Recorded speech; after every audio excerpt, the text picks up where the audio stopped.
Africon now has moved to Pittsburgh. We've become a Pittsburgh institution. People in the city look forward to it. We have a membership of nearly 5,000, perhaps exceeding 5,000 this year. Annual budget is nearly $500,000. And it used to be fun. But we're not here to talk about my troubles. And actually, I'm not sure what we're here to talk about. What furry conventions are really like. Okay, they're fun. Questions? Class dismissed. Well, That was an easy question. we can start with a bit of history. This is a history that I often get into trouble for. It's something of a political hot button topic in furry fandom. People say, dude, that's not how it was. I'm old, I was there, I saw it. My eyes were not so bad back then that I couldn't see it. Furry fandom first started being organized in the 80s, thereabout, late 80s, with primarily artists getting together at conventions just like this one, getting together in hotel rooms, in disused function rooms, and they would get together and they would share. The tradition was the black sketchbook. They would share them around. The early furry parties were actually a little bit scary because the room would be silent. You'd walk in, there'd be 20 people clustered in a room, and they'd all have their noses in these books. All you'd hear would be the scratch of pencils. And every once in a while, somebody would show it to somebody else and hear, oh, nice. It's very, very similar to what coffee shops look like these days. Perfectly silent, all these kids on there. And their friend says, yeah, I know. Is that weird? Anybody else know? Okay. As these parties started to get bigger, house parties started to overflow the houses into the yards. They said, we're going to have to get ourselves a hotel. So they got themselves a hotel in Southern California, and they got a bunch of furries together, and it was fun. It was grand. It was adorable.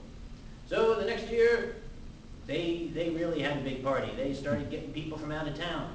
And the year after that, people were starting to fly in from all over the world. This was the world's first, honest-to-goodness furry convention.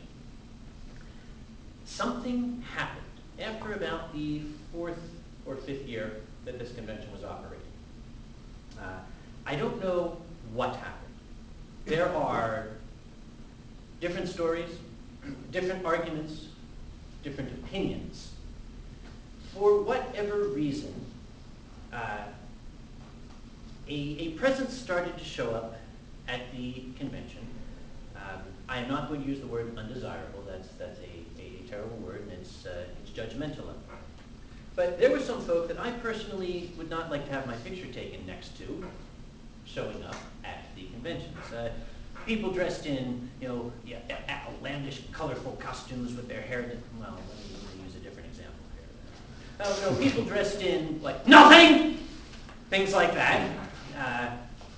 And either there was no way to control this, or there was not sufficient discouragement of this sort of behavior. By about the 8th year of the convention, it had degenerated into something that looked like a, Pride Fest on acid, if you know what I mean. And the atmosphere had become so unholy that a number of people were starting to say, look, we want to go to a furry convention. We don't want to go to a brothel.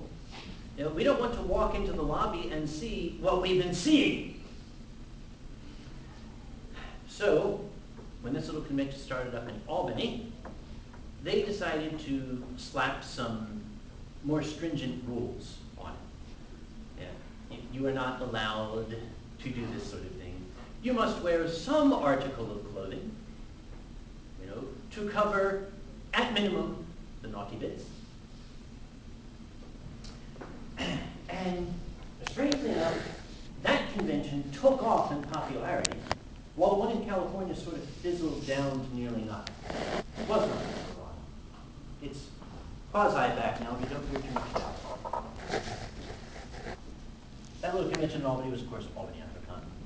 When I took that over officially in 1998, I kept those stringent rules because I wanted there to be a convention that furries could go to and feel comfortable.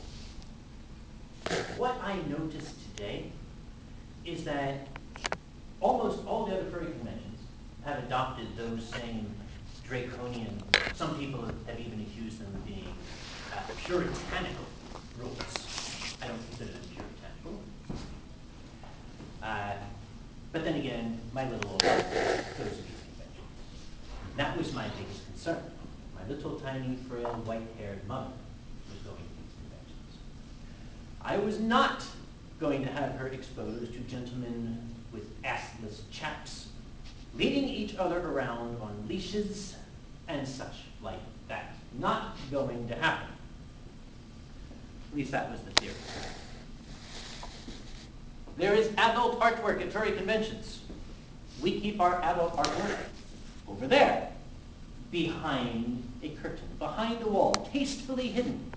If you want to see that, you can see it. If you don't want to see it, you don't have to. It's over there.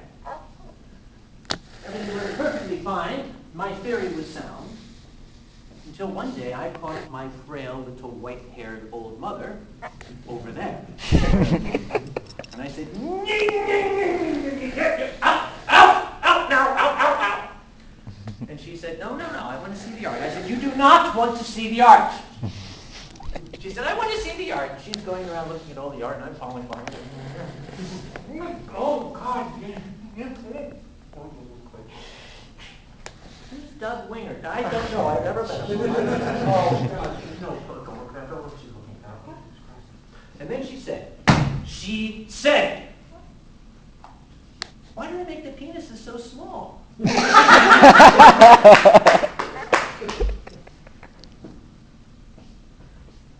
I've been meaning to have a talk to Dad. Is that weird? Anyway, back on topic. Let's get to the question at hand. What are furry conventions like? Just like any other. Exactly like this, only more fur. More fursuits running around. Icon has a good atmosphere. People can bring their kids here. People can bring their little aged white-haired parents here. It is a family convention. Now that word is bandied about too much these days, family friendly. People think it's Disney and such. Look, I know people work at Disney and they think it's family friendly. But anyway, if you go to some of the big comic conventions, you will see women running around dressed as Princess Leia in her little slave outfit, who really legally should have no right to dress as Princess Leia in her little slave outfit, if you follow my rationale there. You will see people in bondage gear and leather and assless chaps. You don't see that at furry conventions. We don't permit it. The problem is, as many of you may have read or seen on television,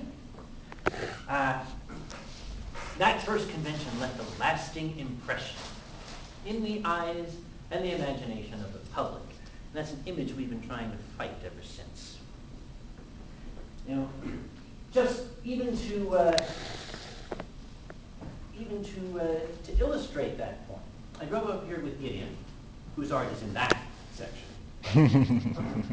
He'll be doing a talk tonight in the the Ronkonkoma room of the hotel at 11, with the door shut, and me standing outside like this. Who are you? Tool, get out. But we struck up a conversation with the waiter. We stopped at Smoky Bones around the corner. Fantastic place. I love it all to pieces. And the waiter seemed like a really cool, jovial, happy kind of guy. He looked like he was one of us. And I, at one point, said, say, question for you, sir. Do you know what a furry is? He said, oh, that fetish thing. I don't know. So that's what we're Is there adult material at furry conventions? Of course. Naturally, there's adult material at furry conventions. Why? We are adults. As one of our guests once put it, yes, there's mature art for mature viewers. Do you have a problem with that? And quite frankly, furry fandom is a fairly young fandom. Our average age is about 24. Average age is about 24. Pissing off the guy with the cat. Yes, I do that. So. I hate to be the one to break it to this august and intelligent audience, but young people in their 20s and below occasionally think about sex. You know,